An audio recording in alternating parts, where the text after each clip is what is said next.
Magical मक्खन and gentlemen. Keshavpur नाम के गांव में भीम कृष्णा नाम के दो दोस्त रहते थे। वो दोनों बिना कोई काम करे नालायक बनकर फिरते रहते थे। उतना ही नहीं, रास्ते पे आते जाते लोगों का मजाक उड़ाया करते थे। एक दिन कश्यप नाम का लड़का रोड पर जा रहा था कि उसे देखकर भीम, क्यों रे कश्यप, इतना बड़ा आदमी तुम्हारे आंखों के सामने से गुजर रहा है तो कम से कम नमस्ते नहीं करोगे क्या? तुम्हें बहुत चर्बी चढ़ी है। मुझे नहीं, तुम्हें चर्बी चढ़ा है। भैंस के जैसे हो। तुम्हारे माता पिता मेहनत करके कमाए पैसे घर में बैठकर खा रहे हो, इस वजह से तुम्हें कुछ समझ में नहीं आ रहा है। देखो, और एक बार मुझे रोककर नमस्ते बोलने को कहा तो दो कीच के दूंगा, कहकर चला गया। कृष्णा से भीम, रे ये बच्चे इतने छोटे उम्र में ही हमें वार्निंग दे रहे हैं, तो अगर ये बड़े हो गए तो क्या क्या करेंगे? क्या करेगा? एक लठ लेकर हमें भगा भगा कर मारेगा। ची, क्या समाज है यार। हम इतने बड़े हुए हैं फिर भी हमारा कोई इज्जत ही नहीं करता है। हरदम तुम्हारे और मेरे पिता को ही नमस्ते करते हैं। ये सब हमें नमस्ते करने के लिए हमें क्या करना चाहिए? रे, मैंने एक पुस्तक में पढ़ा है कि सब लोग हमें आदर करते हुए नमस्ते करने के लिए हमें जंगल जाकर तपस्या करनी पड़ेगी। ऐसा क्या? तो चल अभी हम जंगल जाते हैं, कहकर दोनों जंगल की ओर चलने लगे। जंगल में एक पेड़ के नीचे एक स्वामी जी तपस्या कर रहे थे। उसे देखकर भीम, अरे मुझे एक आइडिया आया है रे। हमें तपस्या करने में बहुत दिन लगेंगे ना, अगर उस स्वामी को डिस्टर्ब किए तो तुरंत वही हमें वर दे देंगे। क्या कहते हो? बाप रे, अगर तुम ऐसे करोगे तो मैं तुम्हारे साथ नहीं रहूंगा। यूं कहकर वो भाग गया। स्वामी जी के पास बैठकर भीम, जाओ रे जाओ, डरपोक कहीं के। मेरा पावर क्या है तुम्हें और स्वामी जी को दिखाऊंगा। हे भगवान, मैं बहुत मशहूर बनना चाहता हूँ। ओम भीम बुश। यूं तपस्या करने लगा। ऐसे बहुत देर से पुकारने के कारण गुस्से से स्वामी जी, रे मूर्ख, ऐसे क्यों पुकार रहे हो? मुझे शांति से तपस्या भी करने नहीं दोगे क्या?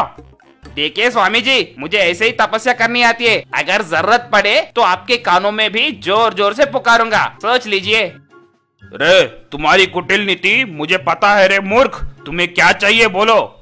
सब लोग मुझे आदर करना चाहिए। मुझे बहुत फेमस बनना है। मैं एक जेंटमैन बनूंगा, तब सब लोग मुझे नमस्ते करेंगे। देखो, तुम अच्छे से काम करते हुए सभी से अच्छा बर्ताव करोगे तो वही तुम्हारा आदर करेंगे, बस उतना ही। मगर बड़ा होने से कोई तुम्हारा मर्यादा नहीं देगा। क्यों स्वामी जी, किसकने के लिए ऐसे बातें कह रहे हो? मुझे जेंटमैन बनाओ, नहीं तो तुम्हारे कान में पुकारते ही रहूंगा। ठीक है, तुम्हारा कर्म। मैं जितना भी बताने की कोशिश कर रहा हूँ पर तुम समझ नहीं रहे हो। ओम भीम फट। बस भीम झट से एक जायंट मैन में बदल गया।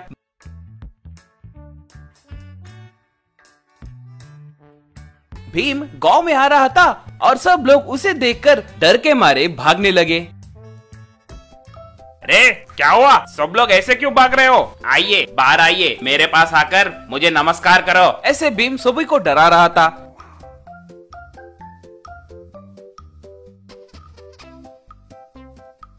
तभी ये बात पता चल के भीम के पिता देशमुख उसके पास आकर, हे गधे कहीं के, ऐसे गॉडजिला के जैसे बदल गए हो? क्या बकवास काम किया है तूने? पूरा गांव डर रहा है। अच्छे से साधारण रूप में आ जाओ, नहीं तो तुम्हें पत्थर मार मार कर मार देंगे, ऐसा कह रहे हैं लोग। तभी कृष्णा वहां आकर, रे, तुम्हारे पिता सच कह रहे रे। ये लोग पुलिस वालों को बुलाने के सोच रहे हैं। अगर वो आ गए तब बड़े बड़े विमान में मिलिट्री आकर तुम पे बॉम्ब डालकर मार देंगे, सोच लो। बाप रे, तो मैं क्या करूँ रे? वो स्वामी जी ने मुझे समझाने के लिए बहुत कोशिश की, फिर भी मैंने नहीं सुना और मुझे ऐसे बनाने की जिद बहुत की है मैंने। अगर मैं वापस उनके पास गया तो वो क्या सोचेंगे? मगर मुझे तो जाना पड़ेगा ना, तुम्हारा पिता जो हूँ। चलो उनके पास जाते हैं। कहकर वो लोग स्वामी जी के पास गए और अपनी समस्याओं के बारे में बताए। तुम्हारे बेटे को मैंने पहले ही समझाया था, फिर भी वो नहीं सुना। अब इसे मामूली रूप में लाने के लिए सिर्फ एक ही रास्ता है। गांव के लोग सारे मिलकर प्यार से इसके लिए मक्खन बनाकर खिलाना होगा और तभी ये साधारण रूप में आएगा। स्वामी जी, ये बहुत मुश्किल है। मेरे गाँव वाले हमेशा मुझे डांटते रहते हैं और वो मुझे मक्खन क्यों खिलाएंगे? देखो भीम, तुम जैसे सोच रहे हो लोग उतने बुरे नहीं है। अगर सच में कोई समस्या आए तो वो लोग तुम्हारी सहायता जरूर करेंगे। एक बार उनसे पूछ के तो देख लो। अब भीम गांव वालों के पास जाकर अपनी समस्या के बारे में बताया। गांव का प्रेसिडेंट जिग्नेश, देखो भीम, हमारे देशमुख का बेटा यानी हमारे बेटे जैसा है। तुम्हें समस्या आए तो हमें आए जैसा ही है। तुम फिक्र मत करो, हम सब जरूर मक्खन भिजाएंगे। उस दिन से गांव वाले सब मक्खन लाकर भीम को देने लगे। उतना ही नहीं, बच्चे आकर भीम से खेलने लगे।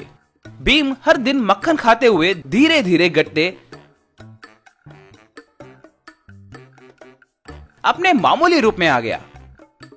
गांव वालों से भीम, आप सभी को बहुत धन्यवाद। आपके वजह से ही मैं मामूली आदमी बन गया। अब से मैं आपको बिना परेशान करे अच्छे से रहूंगा। वो सुनकर गांव वाले तालियां मारने लगे। Magical diamond sugarcane machine. Vinayakpur में विमला विनोद नाम के पति पत्नी रहते थे। वो दोनों बहुत अच्छे थे। वो दोनों गन्ने का जूस का ठेला चलाकर खुशी से जीते थे। एक दिन उनके घर उनका दूर का रिश्तेदार मुन्ना आया। क्यों विनोद, कैसे हो? क्यों माँ विमला, कैसे हो? अच्छे हो ना? सब ठीक है ना? वैसे तुम लोग गांव को आते ही नहीं। मुझे एक छोटा सा काम था, इसीलिए ये शहर आया। अगर तुम्हें तकलीफ ना हो तो थोड़े दिन तुम्हारे घर में रहकर वो काम निपटा कर जाऊंगा। क्या कहते हो? अरे वो क्या बड़ी बात है, हम सब एक ही गांव के हैं ना। उतनी सहायता तो जरूर करेंगे। आपका काम पूरा होने तक हमारे घर में ही रह सकते हैं। इस शहर में होटल में रहना हो तो बहुत पैसे खर्च होते हैं, इसीलिए आप यहीं रहिए, कुछ परवाह नहीं। और तब से मुन्ना उन्हीं के घर में रहकर खाते पीते गांव में फिरने लगा। और बहुत महीने बीत गए, फिर भी वो घर से निकल नहीं रहा था। एक बार विमला को शक हुआ और अपने पति विनोद से, ओ जी, मुन्ना अपने घर को आए 5 महीने हो रहे हैं, अब तक उनका काम पूरा नहीं हुआ क्या? एक बार पूछिए तो सही। इतने दिन अगर हमारे घर में रहा तो हमें भी बहुत मुश्किल होगा ना। ये बात उसे समझ में आनी चाहिए। हाँ विमला, मैं उस दिन ना बोल सका और उसे रहने दिया, मगर ये इतने महीने हमारे पास ही रहेगा, मैंने ये नहीं सोच पाया। मुझे शक है कि उसे कोई काम नहीं है, सिर्फ गांव में फिरते रहना और यहाँ खाकर सो जाना, वही उसका काम है शायद। ओ जी, आजकल ये ऑर्डर भी दे रहा है, रविवार को चिकन पकाइए, नॉनवेज के बिना मैं नहीं खा सकता। आजकल आप सब्जियां बकवास बना रहे हो, यूँ मेरे बनाए सब्जियों में भी कमियां ढूंढ रहा है जी। मुझे ये सब अच्छा नहीं लग रहा है। आप ही कुछ उपाय सोचकर इसे घर से भगाओ। अच्छे से सोचकर विनोद, हाँ एक काम करेंगे विमला, वो घर आते समय मैं तुम्हें खूब पीटूंगा, तुम भी बहुत रोना। उसे देखकर वो पति पत्नी बहुत मारपीट कर रहे सोचकर चले जाएगा। आइडिया तो बहुत अच्छा है जी, आप एक्टिंग अच्छी तरह से कीजिए, मैं भी बहुत रोना। उसे देखकर वो पति पत्नी बहुत मारपीट कर रहे सोचकर चले जाएगा। आइडिया तो बहुत अच्छा है जी, आप एक्टिंग अच्छी तरह से कीजिए, मैं भी बहुत अच्छी एक्टर हूँ। शाम को मुन्ना घर आते समय पति पत्नी दोनों खूब मारपीट करने लगे। उसे देखकर मुन्ना, अरे रे, पति पत्नी बहुत लड़ रहे हैं, इन दोनों के बीच में मैं क्या करूं? सोचकर अपना बोरी बिस्तर बांधकर वहां से निकल गया। उसके जाते ही विमला विनोद दोनों उछलकर नाचने लगे। अपना आइडिया सक्सेस हुआ। मैं तुम्हें मारे जैसा एक्टिंग अच्छी तरह से की है ना? मैं भी आपके हाथों बहुत पीटे जैसे अच्छी तरह से एक्टिंग की है ना? दोनों बात कह रहे थे, फिर से अपने लगेज के साथ लौट आकर मुन्ना, मैंने भी घर छोड़े जैसा बहुत अच्छी तरह से एक्टिंग की है ना, कहकर फिर से अंदर आ गया। उसे देखकर विमला विनोद दंग रह गए। उस रात विमला विनोद दोनों बहुत सोचकर मुन्ना से, विनोद, मुन्ना हम दोनों थोड़े दिन के लिए अपने गांव जाने की सोच रहे हैं, तुम भी हमारे साथ आओगे क्या? वैसे तुम अकेले यहाँ क्या करोगे?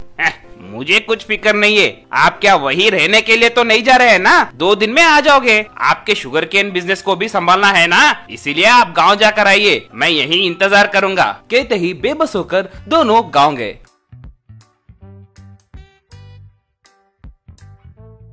और वो दोनों गांव से लौटकर आते ही उन्होंने देखा कि घर का रंग बदल गया। उनका गन्ने का जूस का रेडी मुन्ना चला रहा था। उसे देखकर आश्चर्य होकर विनोद, ये क्या मुन्ना, हमारे घर के रंग को क्यों बदले हो? हमारी रेडी को तुम क्यों चला रहे हो?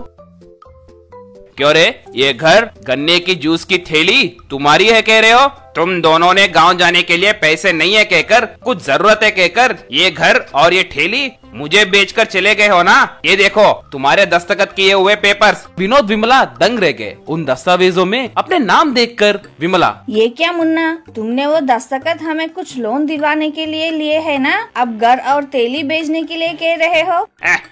आपने उस दिन इसे पढ़ा नहीं क्या? ओहो, आप लोग अनपढ़ हो ना। ओके ओके, अब तुरंत यहाँ से निकलो। कहते ही अब बेबस होकर विमला और विनोद दोनों रोड पर आ गए। ये क्या जी, इतना धोखा? हम पुलिस स्टेशन जाएंगे जी, वो हमें इंसाफ दे। ये क्या जी, इतना धोखा? हम पुलिस स्टेशन जाएंगे जी, वो हमें इंसाफ दिलाएंगे।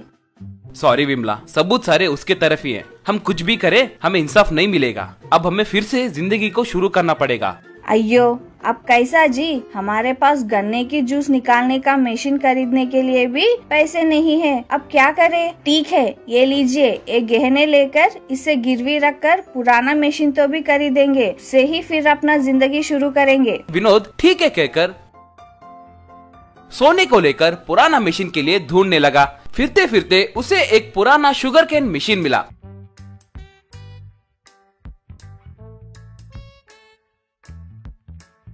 वो उसे घर ले आया। उसे देखकर विमला, ये क्या जी, ये मशीन तो बहुत पुराना दिख रहा है, इससे हम जूस निकाल पाएंगे कि नहीं? क्या करूं, हमारे पास जितने पैसे थे उससे सिर्फ यही मशीन मिलेगा। वो गन्ना लेकर आओ, देखते हैं। कहकर थोड़े गन्ने मशीन के अंदर लगाकर निचोड़ते ही उसमें से डायमंड गिरने लगे। उसे देखकर आश्चर्यचकित होकर विमला, ओ जी, इसमें से शीशे के टुकड़े गिर रहे हैं जी, इसमें कोई शीशा फंस गया है शायद। पगली कहीं की, ये शीशे के टुकड़े नहीं है, ये हीरे हैं। ये कोई magical diamond sugarcane machine जैसे लग रहा है, इससे हमारी किस्मत चमक गई है। कहकर रात भर जगकर गन्नों को उस मशीन में डालकर निचोड़ते रहा और उनका घर हीरों के ढेर से भर गया। उसकी मदद से विमला विनोद दोनों शहर में एक बड़ा सा डायमंड का व्यापार शुरू किए, धनवान बन गए। एक दिन एक बड़े से कार में सीधे मुन्ना के ठेली के पास आकर रुके। उन्हें देखकर मुन्ना आश्चर्य में पड़ गया। क्यों रे विनोद, ये कार, तुम्हारे कपड़े देखे तो लग रहा है कि बहुत बड़े आदमी बन गए हो। विनोद पुलिस को बुलाकर मुन्ना को अरेस्ट करवाया। बेचारे हो सोचकर घर में आश्रय देकर खाना खिलाया तो हमें ही रोड पर लाओगे। तुम्हारे जैसे रहे तो हमारे जैसे और परिवार को तकलीफ पहुंचाओगे, इसीलिए तुम्हें जेल भेजने के लिए पूरा इंतजाम किया है मैंने। कहकर उसे अरेस्ट करवाए। विमला विनोद दोनों खुशी से magical diamond sugarcane machine से डायमंड्स को निचोड़कर उनसे व्यापार करते हुए आए पैसों से अच्छे काम करते रहे और खुशी से जीने लगे।